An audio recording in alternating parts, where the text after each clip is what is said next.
2 বছর পরে এসে জুলাইয়ের এই যেটা বলছিলাম যে বিভিন্ন পক্ষ, রাজনীতিতে বিভিন্ন পক্ষ থাকবে সেটা ঠিক আছে, কিন্তু কোথায় যেন জুলাইয়ের পক্ষ বিপক্ষ, অর্থাৎ জুলাইয়ের পক্ষে যারা ছিলেন তারাই এখন একজন আরেকজনকে জুলাইয়ের পক্ষ বিপক্ষের শক্তি হিসেবে স্টাবলিশ করতে চাচ্ছেন। এটি আসলে কিভাবে দেখেন?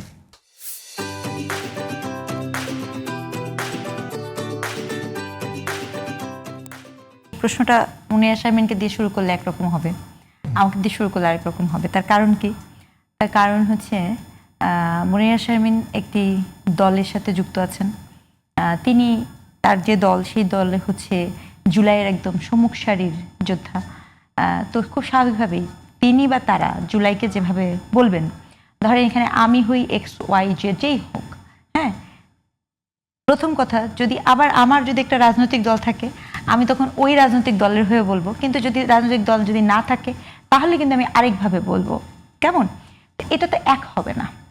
আপনার প্রশ্নটার উত্তরটা হচ্ছে ঠিক এখানে, যে জুলাই যখনই রাজনৈতিক প্লেটের অংশ হয় তখন জুলাইয়ের আকাঙ্ক্ষা নানাভাবে নানামুখী বাস্তবতা দ্বারা কন্ট্রাডিক্টরি করে, সংঘর্ষের মধ্যে পড়ে।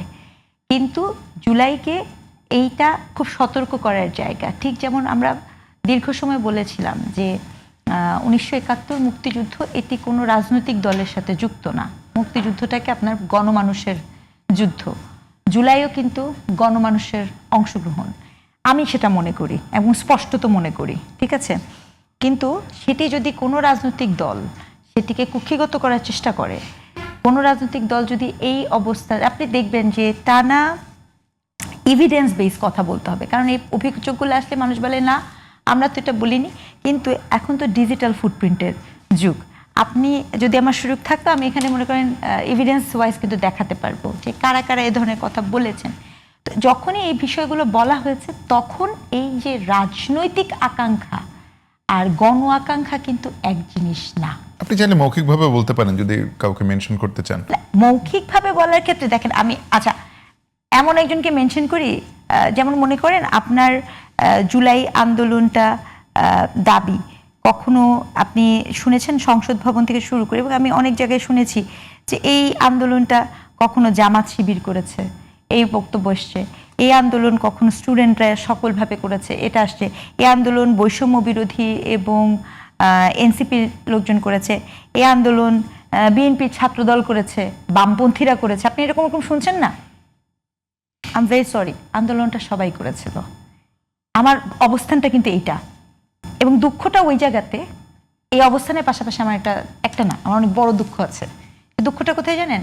সেই দুঃখটা হচ্ছে যে আমি যখন জুলাই আন্দোলনের শরিক, আমি কিন্তু এই শব্দটা এখান থেকে বলছি, যদিও আমি এখন শরিক বলবো কি বলবো না আমি কিন্তু জানি না। এই না জানা কোত্থেকে এসে জানেন? কারণ আমি যারা জুলাই আন্দোলনকে মনে করছেন তারা কি এখন আমাকে ওই স্পেসটা দিবেন? এইটা হচ্ছে বেদনার জায়গা। হ্যাঁ, শরিক বলবো কি বলবো না, এখন আমি তো রাজপথে ছিলাম।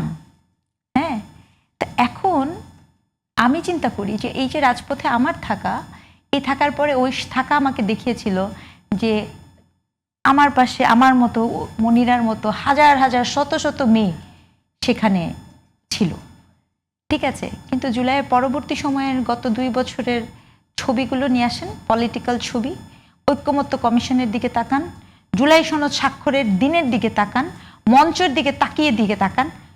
ওখানে তো আমি মনিরা শারমিনকে দেখতে পাচ্ছি না, ওখানে তো আমি নুসরাত তাবাসসুমকে দেখতে পাচ্ছি না, ওখানে তো আমি কোনো মেয়ে দেখি নাই। তখন আমি বুঝে যাই যে এই আন্দোলনটা তো তাহলে কাদের ছিল। মানে সংকটটা বুঝাতে পারছি?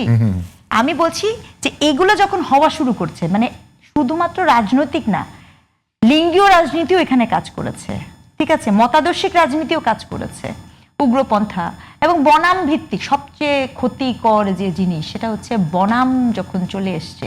এই কারণে জুলাইয়ের যেই জায়গাটা থাকা উচিত ছিল, জুলাই সেই জায়গাটায় থাকতে পারে।